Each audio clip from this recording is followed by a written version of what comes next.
então, porque senão a gente vai ter pouco tempo. Desculpa interromper. Pessoal, vamos lá então. Eu acho que com frio os nossos irmãos demoraram um pouco para chegar, então hoje o número está um pouco reduzido, mas a gente tem que avançar. Então a gente vai iniciar o capítulo 3 hoje. A gente está entrando agora numa fase da epístola um pouco diferente, no sentido de que a gente não vai ter mais nenhuma narrativa, por exemplo. A gente não vai ter, por exemplo, o apóstolo Paulo contando algum fato que aconteceu, né, como a discussão na repreensão dele, o apóstolo Pedro, ou aquela reunião, ou ele falando sobre o passado dele, o que ele fez, os anos que ele passou na Arábia. A gente vai passar agora, a gente vai dar uma virada na epístola e vai entrar numa parte profundamente doutrinária da epístola, e que é, sem sombra de dúvida, a mais importante. Capítulo 3 em diante começa a ser abordado o assunto central da epístola, e também o principal problema envolvendo a igreja da Galácia, o que precisava mudar. Então, no capítulo 3, a gente vai ver hoje do verso 1 até o verso 5. E eu vou fazer a leitura e faço uma breve oração para a gente iniciar. Verso 1 diz assim: Ó Gálatas insensatos, quem foi que os enfeitiçou? Não foi diante dos olhos de vocês que Jesus Cristo foi exposto como crucificado? Quero apenas saber isto: vocês receberam o Espírito, né, o Espírito Santo, pelas obras da lei ou pela pregação da fé? Será que vocês são tão insensatos que, tendo começado no Espírito, agora querem se aperfeiçoar na carne? Será que vocês sofreram tantas coisas em vão? Se é que, na verdade, foram em vão. Verso final: aquele que lhes concede o Espírito e que opera milagres entre vocês, será que ele o faz pelas obras da lei ou pela pregação da fé? Pai Santo, muito obrigado, Senhor, por mais essa EBD. Obrigado por mais uma oportunidade de estudarmos e aprendermos juntos sobre Tua palavra, Senhor. Especialmente essa epístola tão cara à igreja no primeiro século, e uma epístola que tanto ajudou aqueles irmãos e irmãs a lidarem com os problemas que eles estavam vivendo. Ajudou-os a se transformarem em pessoas melhores, cristãos melhores. E nós acreditamos que essa epístola também serve para nós, para a nossa instrução, para a nossa educação, para o nosso consolo, para também repreensão, muitas vezes, Senhor, mas para aquele objetivo final, que é sempre de manifestar a excelência do Evangelho e fazer com que a gente não perca de vista essa excelência e como nós devemos viver a vida para a qual Deus nos chamou. Então esteja conosco nessa manhã, Senhor, e que a gente possa sair daqui tendo a consciência de que nós crescemos em conhecimento, em graça, em comunhão e no amor por Ti, Senhor. Assim nós oramos, com perdão dos nossos pecados. Amém. Gente, então no verso 1, percebam que o apóstolo Paulo, ele começa, né, chamando os Gálatas de insensatos. E para muitas pessoas isso pode ser muito duro, né? A gente nota um ponto de exclamação: ó Gálatas insensatos. Como é que pode o pastor dizer isso a um rebanho, aos membros da sua igreja? Isso não é comum, né? E muitas vezes não é aceitável. Então, como a gente pode entender essa declaração do apóstolo Paulo? Porque se a gente for para o Sermão do Monte, Jesus diz que se alguém virar para o teu irmão e disser que ele é tolo, sabe, está sujeito ao juízo de Deus e ao inferno, né? Se alguém virar para o seu irmão e declarar que ele é tolo. Então, como relacionar algo tão claro dito por Jesus no Sermão do Monte, que nós não devemos fazer, com o apóstolo Paulo chamando essa igreja de uma igreja insensata? E a resposta é uma e uma somente. A gente deve entender a intenção por trás dessa declaração. Quando Cristo diz que ninguém pode chamar seu irmão de tolo, ele está dizendo que quando alguém ofende com a intenção de ofender, isso é passível do juízo de Deus. Isso é condenável. O apóstolo Paulo, contudo, não tinha a intenção de ofender. A sua intenção era de resgatar essa igreja que foi fundamentada por ele, pois foi uma igreja que surgiu através da pregação do apóstolo Paulo, com o poder de Deus, e ele tinha o desejo de resgatar esses irmãos e irmãs para o caminho correto. Então, ele faz esse insulto, entre aspas, com o desejo de repreender e trazer esses irmãos para a razão, sacudi-los, fazê-los repensar de uma maneira urgente o que eles estavam fazendo com suas vidas e com a igreja de Deus. Então, esse é o motivo dele dizer, ó Gálatas insensatos. E uma outra coisa que chama atenção, que eu também mencionaria, é a urgência da ocasião. Era muito importante que eles tomassem essa sacudida e que eles antes voltassem ao caminho inicial que Deus lhes chamou, porque senão eles viveriam uma vida cristã infeliz. Então, é possível pessoas convertidas viverem uma vida cristã infeliz, estarem profundamente insatisfeitas, embora sejam herdeiras do reino que Deus prometeu a elas. Mas por que elas vivem uma vida infeliz? Porque elas se desviaram. Elas se desviaram na sua conduta, elas se desviaram no ensino, elas se desviaram na interpretação da Bíblia, elas não compreendem mais as doutrinas mais importantes e dão atenção a doutrinas que não importam, sabe? Então, é muito importante que a gente lembre que nós estamos sujeitos a essa possibilidade de nos desviarmos e estarmos vivendo uma vida cristã infeliz, equivocada. Isso não significa que a pessoa não é mais cristã, mas significa que a pessoa pode se desviar facilmente. Vou só pedir para quem tiver com o áudio aberto, Marilda, se puder só fechar o seu microfone. E aí, no verso... Aí ele faz uma outra pergunta, ainda no verso 1. Ó Gálatas insensatos, quem foi que os enfeitiçou? Então ele parte para uma pergunta interessante, porque não era uma única pessoa que estava influenciando essa igreja, era mais de uma. Mas o apóstolo Paulo fala no singular. Por que ele faz essa espécie de acusação, essa pergunta acusatória? Quem foi a pessoa? Por que ele traz a centralidade da questão para uma única pessoa? Aqui os estudiosos concordam que o problema principal na mente do apóstolo Paulo era que todo esse desvio nessa igreja era fruto de uma influência do diabo. O que ele está dizendo é que Satanás havia influenciado esses falsos apóstolos e mestres a desviar essa igreja. Para alguns de vocês, pode parecer uma interpretação forçada sobre essa acusação que o apóstolo Paulo faz. Mas, se a gente parar para analisar as pregações de Cristo, Cristo se referia com frequência ao diabo, especialmente quando o assunto era enganar pessoas, desviar pessoas, levar pessoas para o inferno. Cristo nunca hesitava em afirmar que o principal sujeito dessa atividade ou dessas atividades é Satanás.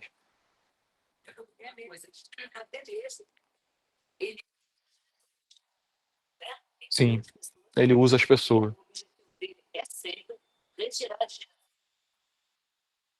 Sim,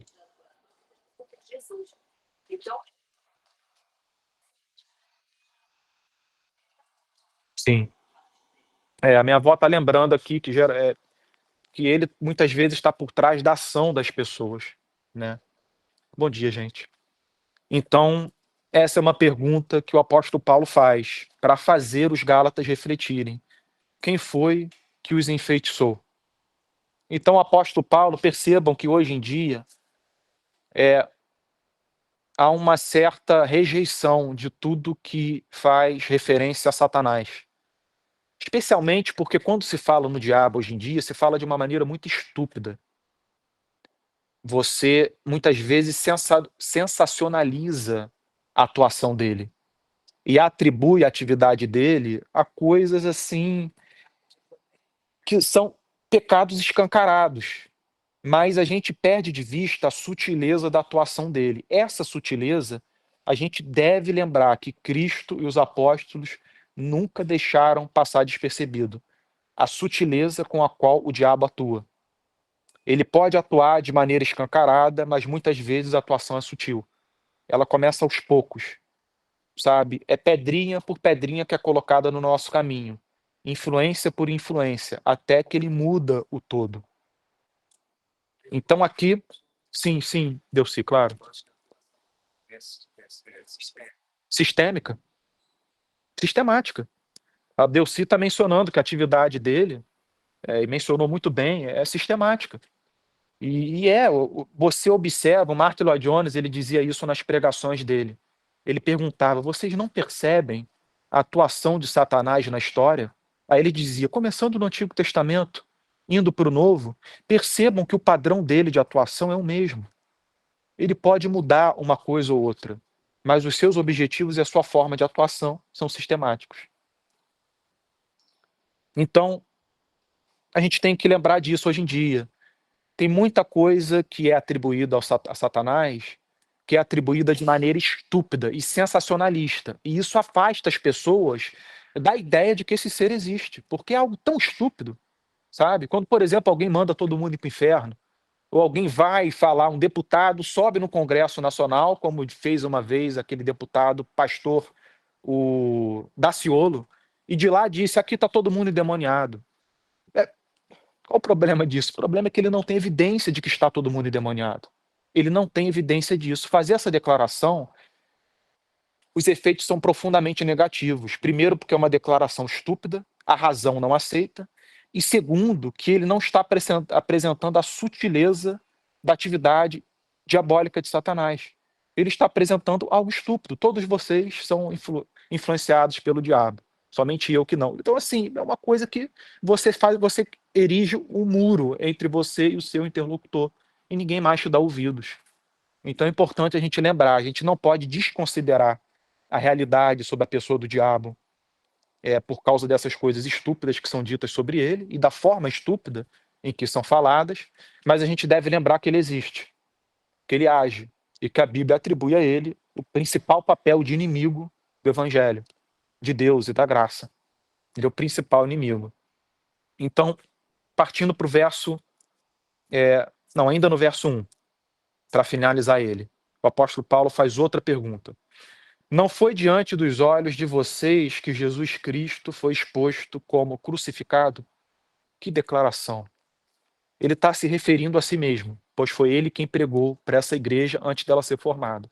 O que ele está dizendo é o seguinte: como vocês foram capazes de se distanciarem da excelência de Jesus e se desviarem para essas práticas do Antigo Testamento, como a circuncisão e outras obras, tão fácil? Se vocês se converteram justamente pela minha pregação de Jesus crucificado. Como é que vocês se desviaram do ponto central do evangelho? Se a primeira coisa que eu apresentei a vocês foi Jesus crucificado. E ele está falando assim, nesses termos bem dramáticos, como se fosse um quadro pintado diante deles. Não foi diante dos olhos de vocês que Jesus Cristo foi exposto como crucificado. Ele não está dizendo que essas pessoas viram Jesus sendo crucificado. Elas eram de outra região. O que ele está dizendo é que Deus atuou através da pregação dele de maneira tão poderosa que foi como se um quadro do Senhor Jesus crucificado estivesse sendo pintado diante dessas pessoas. Essas pessoas foram profundamente impactadas pela pregação do apóstolo Paulo. Então aqui, esse verso, esse final desse verso é riquíssimo, porque aqui ele está dizendo que a centralidade do evangelho reside sempre na pregação da cruz. Sempre. A centralidade do evangelho, ela sempre vai ser a apresentação de que o Filho de Deus foi torturado, preso, pregado no madeiro e morto para expiar os nossos pecados. E que tudo isso faz parte de um plano de redenção do próprio Criador, para resgatar os seres que ele criou à sua imagem e semelhança e que se desviaram dele. Então a centralidade do evangelho vai ser sempre a cruz. Isso é algo que o verso nos diz, mas o verso também diz outra coisa. O verso também diz que é possível um pregador cheio do Espírito Santo e pregando o evangelho verdadeiro ver a sua igreja se desviando. essa igreja, só por estar ouvindo uma palavra verdadeira, pura em sua essência, bíblica, ungida, isso não significa que o pasto, por ser farto, vai produzir um rebanho bom. Pode ser que o rebanho seja ruim, apesar do pasto. É o que o verso está dizendo. O apóstolo Paulo pregou poderosamente para esses irmãos e muitos se desviaram. Então isso é importante da gente lembrar. Agora, partindo para o verso 2. Quero apenas saber isto. Ou seja, ele traz os Gálatas para uma única questão. E é uma questão tão importante que os desdobramentos dessa questão que ele vai apresentar seriam suficientes para resolver todo o problema. A pergunta que ele vai fazer, ela é tão central, e o apóstolo Paulo, ele era tão eficiente em fazer as pessoas refletirem e perceberem o erro, que ele, com uma única pergunta, ele pode mostrar para os Gálatas todo o problema, todo o erro que aquela igreja estava incorrendo. E a pergunta que ele faz é a seguinte: vocês receberam o Espírito Santo pelas obras da lei ou pela pregação da fé? Essa era uma pergunta central. Ele está fazendo os Gálatas voltarem ao início da sua conversão.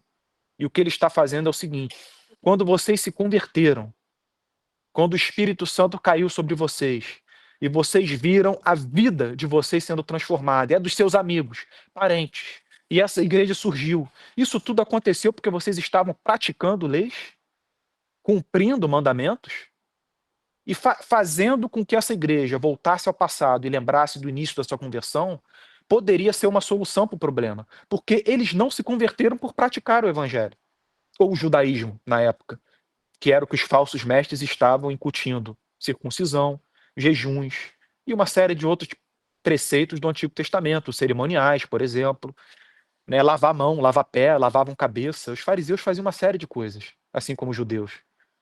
Então, voltando ao início da conversão, em muitos sentidos, é uma forma eficiente da gente resolver problemas em nossas vidas.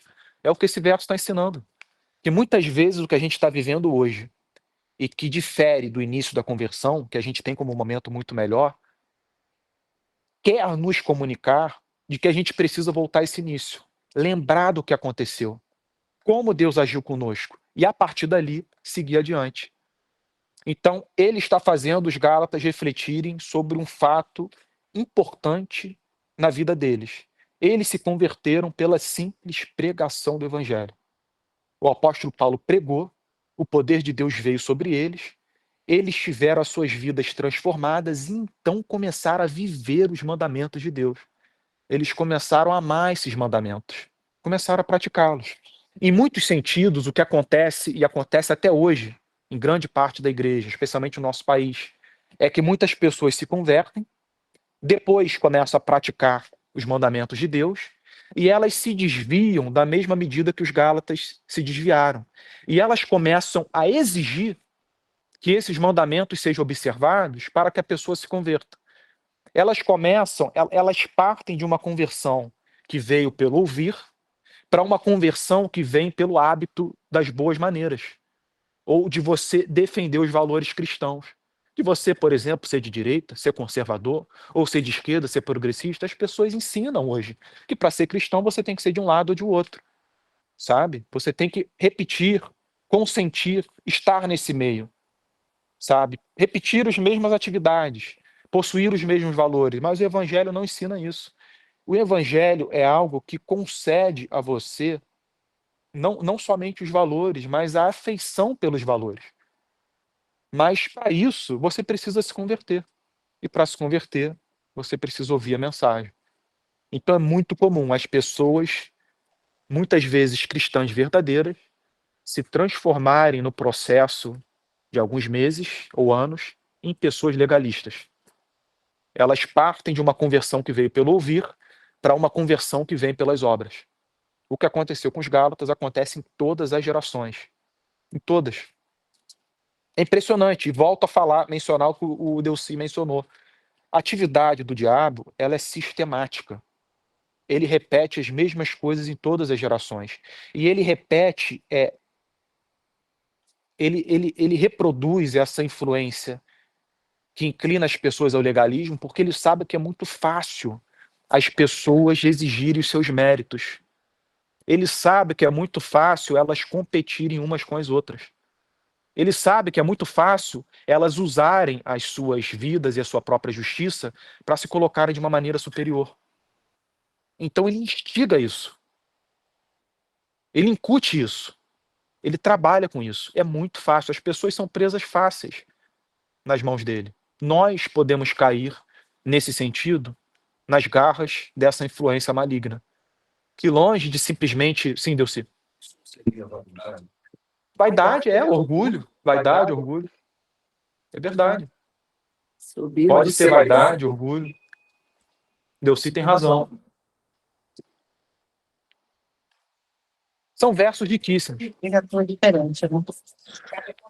Por exemplo, no contexto do espiritismo, eu vejo ele atuando de uma maneira assim, né, extraordinária, fazendo se passar por pessoas que já foram, né? Sim. E aí ele impressiona, ele impacta muita gente com essas atitudes, Sim. né?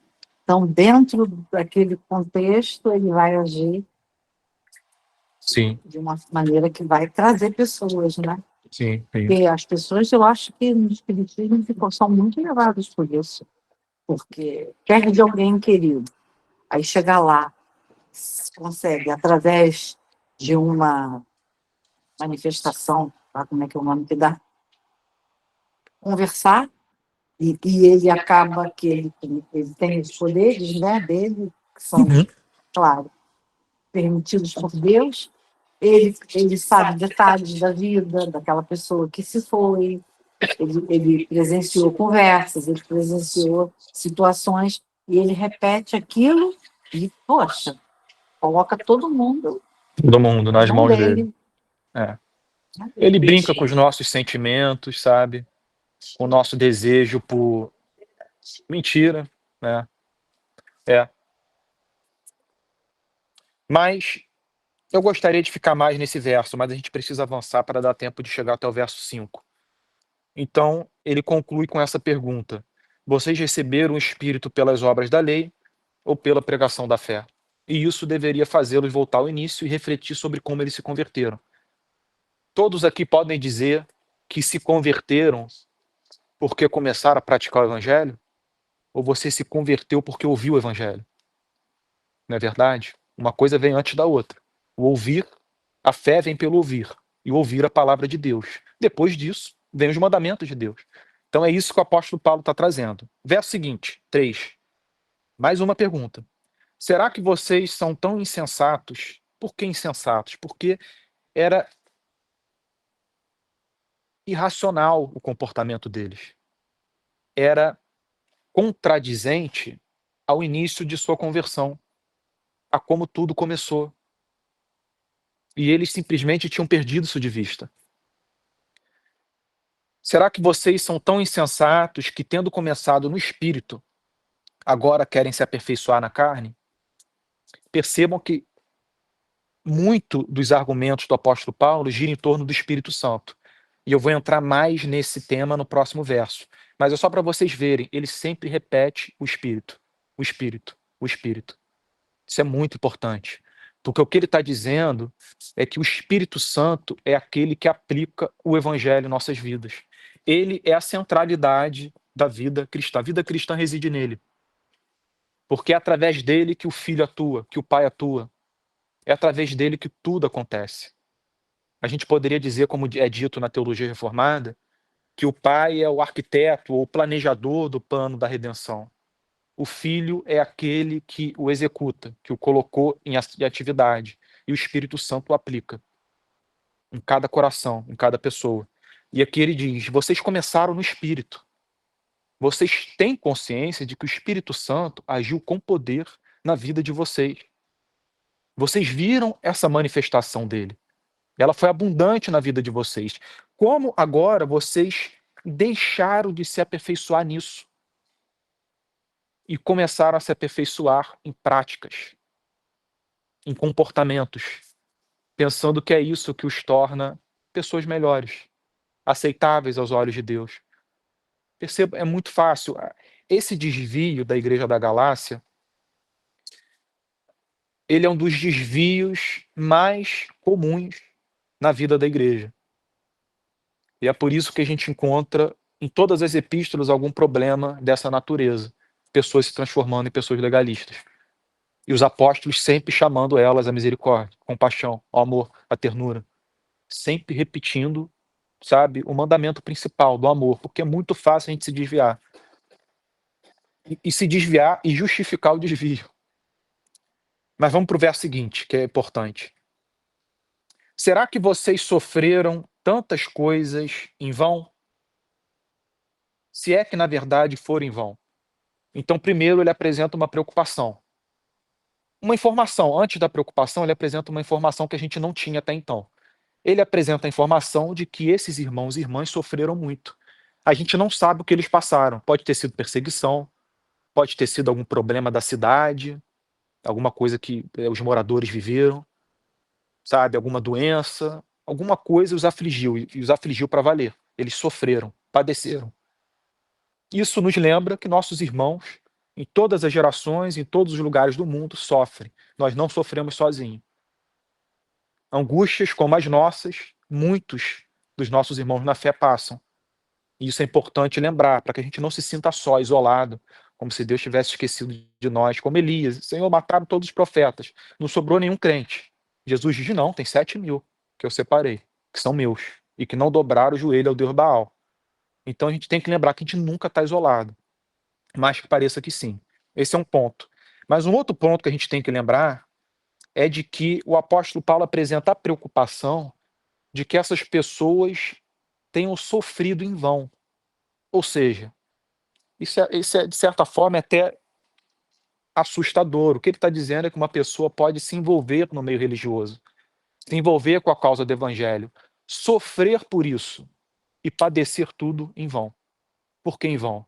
Porque nunca se converteu. Ela nunca se converteu.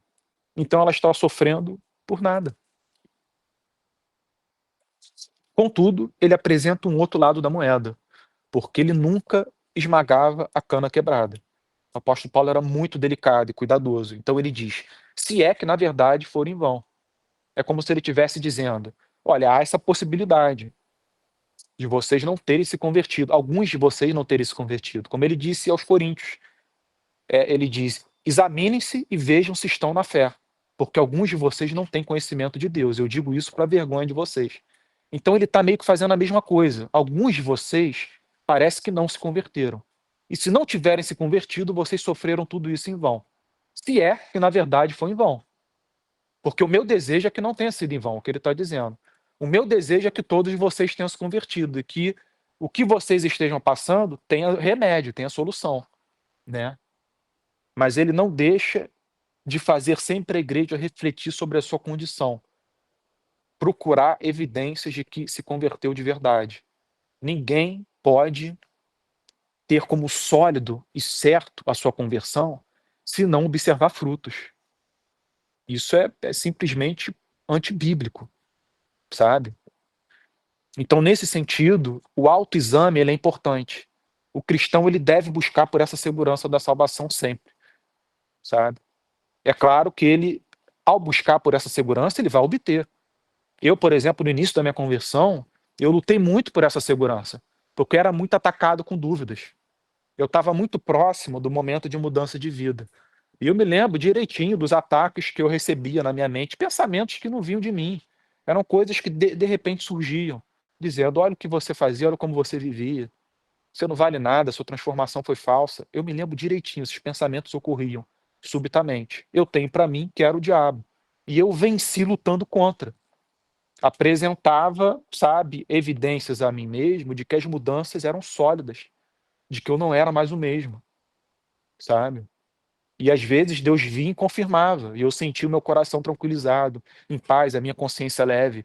Mas muitas vezes essa é uma luta que permanece. Essa luta ela não acabou na minha vida, ela diminuiu. Ela ainda existe, mas o que eu estou dizendo é que é comum. o cristão ter que lutar por essa segurança, porque o diabo ataca ela. É uma evidência que você foi, de fato, convertido. Quando você para diante dessas acusações, faz um autoexame e vê mudanças reais que você teve no seu. Sim. Então, né, isso é uma evidência que realmente você foi convertido. Sim. Percebam que o desejo do diabo, ele vai sempre ser de levar o convertido a ter dúvidas sobre a sua conversão e o não convertido a ter certeza dela. Entendem? Foi isso que Jesus quis declarar uma certa vez em que os fariseus disseram que ele expulsava demônios pelo espírito de Beelzebul. A declaração de Jesus é profundamente instrutiva, porque ele diz: como pode o diabo expulsar o diabo? Se isso fosse verdade, sabe, o reino estaria dividido. Isso é irracional. E aí ele acrescenta uma informação. Quando o valente domina uma casa, ele mantém em segurança todos os seus bens. Ele apresenta uma metáfora. Você tem um homem valente, entrou numa casa, dominou. Tudo que está ali pertence a ele. Aí Jesus vem e diz: quando, contudo, sobrevém um mais valente que ele, o domina, o subjuga, o amarra e reparte os despojos. Então o que ele está dizendo é que há uma segurança que é natural da atuação do diabo. É a segurança dele presente, dele dominando uma circunstância. Tudo se encontra seguro nas mãos dele. E o que Cristo está dizendo é que só existe um mais valente que ele, que quando vem, o domina, subjuga, o amarra. Cristo diz isso, ele o amarra e reparte os despojos. Então o que ele está dizendo é que há uma segurança que é falsa, que é carnal, que é maligna, e que há uma segurança que é cristã, que é uma segurança que vem de Deus, sabe? Então isso é importante a gente lembrar, porque é natural que o diabo faça com que pessoas perversas, legalistas, cheias de justiça própria e que se dizem cristãs, continuem achando que vão para o reino de Deus.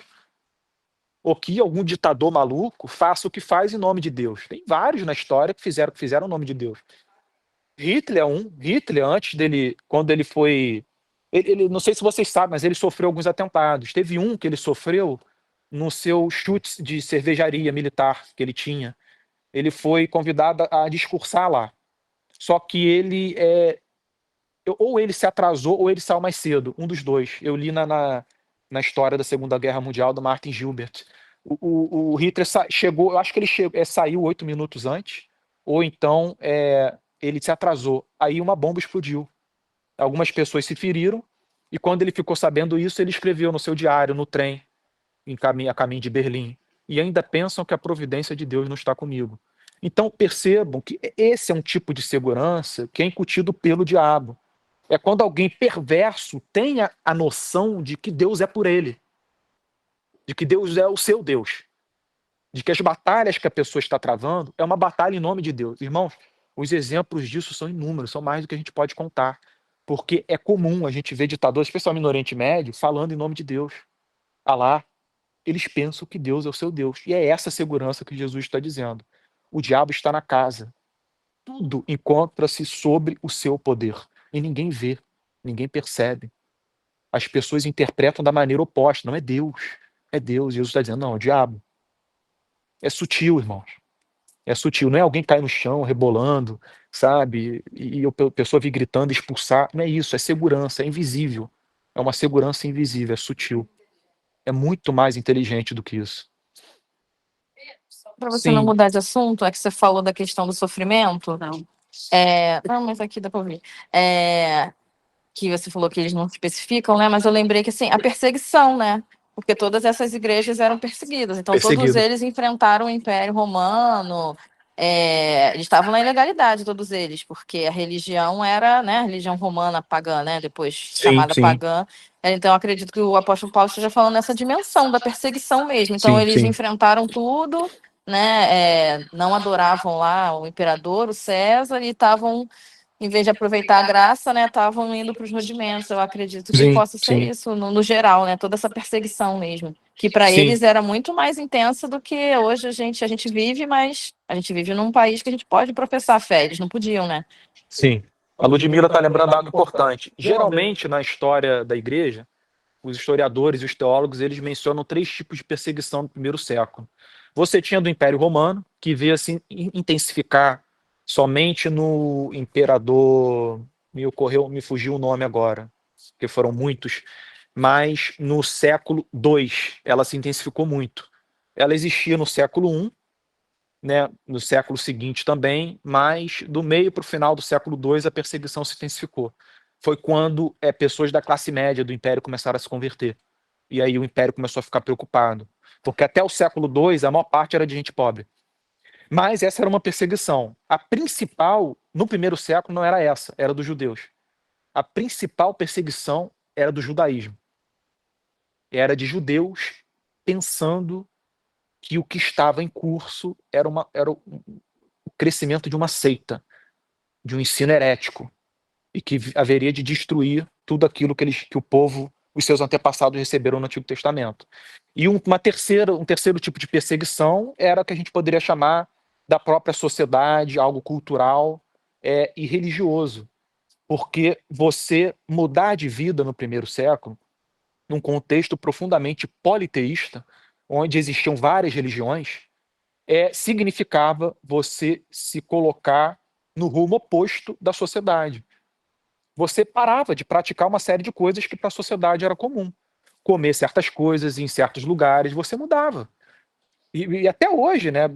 Hoje acontece a mesma coisa. Se alguém se converte, essa pessoa vai ter muita dificuldade de manter a vida que os amigos ou outras pessoas vivem. Muita dificuldade, ela vai mudar. E ao mudar, o meio tem geralmente uma reação negativa, de rechaçar, de afastar. Esse aqui não é mais um dos nossos. Eles nos afastam. Isso é um tipo de perseguição. Você não quer mais fazer parte dessas atividades, você mudou e o grupo o rejeita. Então, percebam que a vida é mesmo, irmão. A vida que esse povo vivia no primeiro século, no Antigo Testamento, as perseguições são muito parecidas. Acontecendo agora em Gaza, pelos judeus. Eu não duvido que eles achem que estejam fazendo tudo isso, essa matança toda, crendo que estão fazendo aquilo que Deus quer. Pode ser, né? Muitos entendem isso. Né? Pode ser. Entendem que a terra é deles aí. Gente, é tão absurdo o que está acontecendo que pode ter uma sutileza dessa do inimigo para tapar os olhos e não deixar ver a realidade das crianças mortas. Né? do genocídio que está ocorrendo lá. Sim, Delci. Eu não queria complicar, não, mas eu acho que na igreja, chamada igreja cristã, a gente às vezes tem um pouco de medo, eu não tenho medo porque, não por arrogância, mas porque Deus sabe o que eu estou pensando. Eu acho que na igreja cristã, hoje, a maior perseguição que nós temos é o politeísmo. Politeísmo, porque há um evangelho pregado que não tem base bíblica. Essa é a nossa perseguição. Outra religião. É uma outra religião. Se a gente pegar o discurso de gente que já vem há muito tempo falando, você pega o que ele está falando e a vida da pessoa, como o evangelho, aquilo ali é um outro. A gente, às vezes, eu sei que só para os pastores isso fica muito complicado, mas eu, pessoalmente, acho que isso é um outro Deus. Não é o Deus, não é Jesus. Mamon, né? Muito, né? Então, Vezes é mamão. a gente fala em perseguição, que houve diferença. Não, não falar. A maior perseguição que nós temos é o politeísmo cristão, Sim. que é um outro Deus, que não se encaixa com a própria mensagem do que Jesus ensinou, o apóstolo Paulo ensinou, e os pais da igreja ensinavam, Agostinho, né? Você pega... É verdade. O falso evangelho, o maior inimigo. Eu acho que nessa eu concordo com Deus, porque a impressão que eu tenho é que o maior inimigo é o ídolo chamado Jesus Cristo, o ídolo chamado evangelho. É a palavra, né? Evangelho e Jesus Cristo esvaziados do seu verdadeiro conteúdo, enchidos com outra coisa. É o maior inimigo. Vou pro último verso para a gente terminar. São que horas, pessoal? 10. 10 e 11, misericórdia, tá bom. Mas o último verso é importante. É importante. Eu vou passar rápido, embora o meu desejo fosse de ficar mais nele. Talvez na semana que vem eu fique mais um pouco no verso 5, porque aqui a gente entra no tema dos milagres, dos dons do Espírito Santo. Mas eu vou dar uma pincelada, semana que vem eu acho que eu vou mergulhar um pouco mais nele. Aquele que lhes concede o Espírito Santo. Mais uma pergunta do apóstolo Paulo para fazê-los refletir e repensar o momento de vida. E voltar para o início. Aquele que lhes concede o Espírito Santo e que opera milagres entre vocês. Será que ele o faz pelas obras da lei ou pela pregação da fé? O que ele está afirmando é que quando essa igreja foi formada pela pregação dele, o Espírito Santo atuou de maneira poderosa e muitos milagres ocorreram. O que significa aqui é que pessoas foram usadas por Deus, muito provavelmente para curarem umas às outras, para profetizarem, falarem em línguas e coisas do tipo. Esses dons estão presentes no primeiro século. E antes de entrar no tema dos dons, é importante a gente lembrar que o apóstolo Paulo, ele está mais uma vez fazendo com que eles entendam que a centralidade do evangelho vem pelo ouvir. Não se resume a práticas religiosas, a comportamentos religiosos, mas a pregação. A centralidade do evangelho reside na pregação. O que ele está dizendo é que essas operações poderosas do Espírito Santo vieram enquanto ele pregava e essa igreja era formada. Isso é muito importante da gente lembrar, porque a gente não pode desconsiderar a importância que é ouvir o evangelho. A gente não pode se afastar, ficar muito tempo sem ouvir. A Bíblia sempre nos chama para estar aos pés de Jesus ouvindo a sua palavra. A gente nunca deve se esquecer de que a fé ela vem pelo ouvir e ouvir a palavra de Deus. Então aqui ele ensina várias coisas. Uma delas é de que Deus concede o Espírito Santo. Ninguém recebe isso por direito, por mérito. Ele concedeu, os Gálatas não mereciam. Ele concedeu apesar de quem essas pessoas eram. Ele nos concedeu o Espírito Santo apesar de quem nós somos, ou éramos. É importante a gente lembrar disso. Isso exclui o mérito. Acaba com a nossa justiça e apresenta a justiça dele.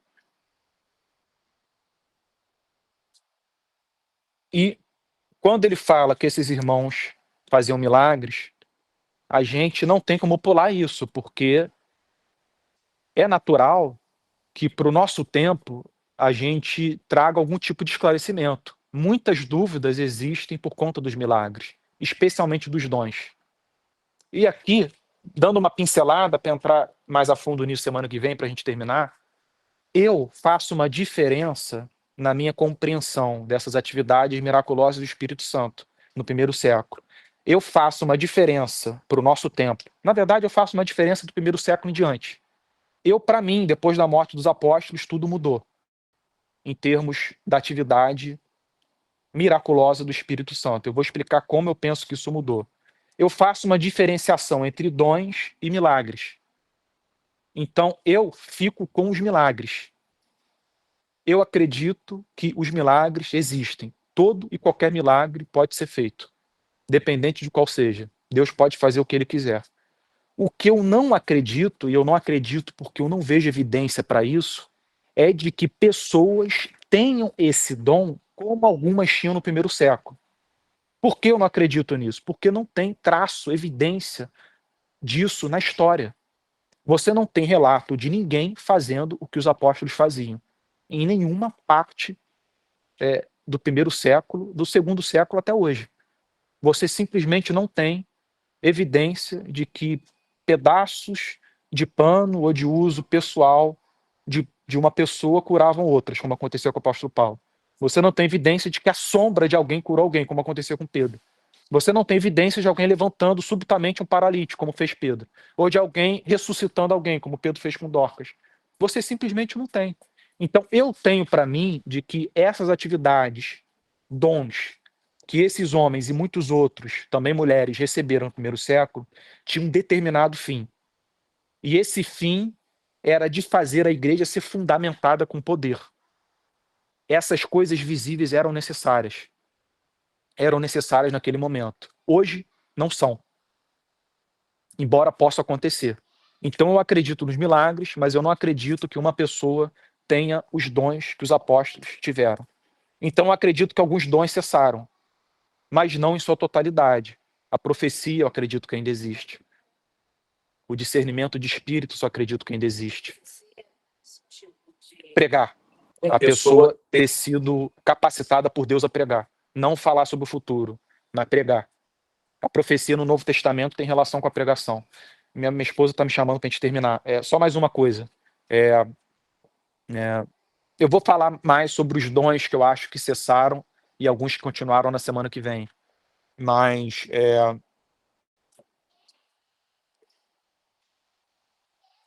deixa, depois eu falo.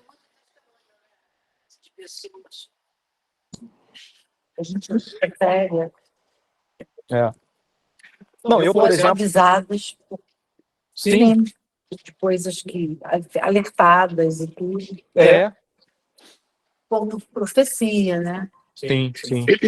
Não, então, eu acredito que esse tipo de atividade do Espírito Santo ocorra. O que eu não acredito é que alguém recebeu isso e que possa usá-lo. Eu acredito que Deus usa pessoas, mas eu não acredito que ele concedeu o dom de línguas a alguém, dom de cura a alguém, porque não há evidência disso na história da civilização, desde o século II. Você só tem isso nos apóstolos, mais ninguém. Agora, e com isso, como eu volto a dizer, eu não estou dizendo que eu acho que falar em línguas não exista. Porque, por exemplo, tem uma história na Betânia, de uma reunião de oração, a Betânia de São Francisco, de uma moça que começou a falar numa língua diferente. E tinha uma pessoa presente visitando. E depois a pessoa disse, essa moça falou no aramaico, na língua da minha terra natal. E eu entendi o que ela estava me dizendo, isso foi importante para mim. Isso eu acredito que exista. Mas eu não acredito que essa moça tenha esse dom. Eu acredito que ela foi usada. Entendeu? É isso que eu acredito. Existem os milagres, mas ninguém possui esse dom. Quem disser que possui, carece de evidência. Tá? Esse é o que eu entendo. Manifesta dessa maneira. Manifesta. Isso eu acredito. Sem sombra de dúvida. Cura, Acredito milagre, até também. dom de língua. Dom de língua não, falar em língua. Acredito. Eu acredito, já até contei isso, de uma amiga, e eu sei que é uma pessoa muito sincera, que eu conheço há muito tempo, desde garotinha. E ela sempre, né, Cristina, e ela vinha no carro dirigindo e louvando, e aquilo cresceu tanto, o engarrafamento ali na ponte, e ela louvando, adorando a Deus. Quando ela viu, ela estava falando. Pois é. Eu acredito que isso existe. Consciência disso. Eu já Ela vi sabe o que ela falou, É, mas ela disse que foi algo inefável. eu conheço uma pessoa que me disse a mesma coisa. Tá? E eu acredito que isso que aconteceu, eu não acho que essa pessoa recebeu esse dom. Eu acho que Deus usou essa manifestação para mostrar o amor dele por ela. Né? Então é isso que eu acredito. E, irmãos, a gente vai voltar a esse assunto na semana que vem, que ele é importante. Mas eu quis dar essa pincelada para mostrar para vocês o que eu creio, sabe? E que eu creria diferente se eu visse evidência na história, mas eu não vejo. E quem fica repetindo essas sílabas aí na internet, nas redes sociais e nas igrejas, eu não acredito nisso. Eu não acredito em repetição de sílabas sendo falar em língua. Em hipótese alguma. Não acredito nisso. Eu acredito que falar em língua é realmente você falar numa língua diferente e ter interpretação. Mas repetição de sílaba. Não, labassúria, decanta, não acredito em nada disso. Para mim isso tudo é falso. Mas, gente, vamos terminar aqui. Vamos terminar. Que houve, vó? Ia esperar. Vamos terminar aqui, pessoal, senão a gente vai se atrasar para o culto. Deixar um abraço grande para vocês, obrigado pela participação. Semana que vem a gente retorna esse assunto e inicia a segunda parte do capítulo 3, tá bom? Obrigado pela presença de todos, espero que tenha sido edificante, tá? Um abraço e a gente vai para o culto agora. Que Deus abençoe. Amém. Bom culto a todos. Amém.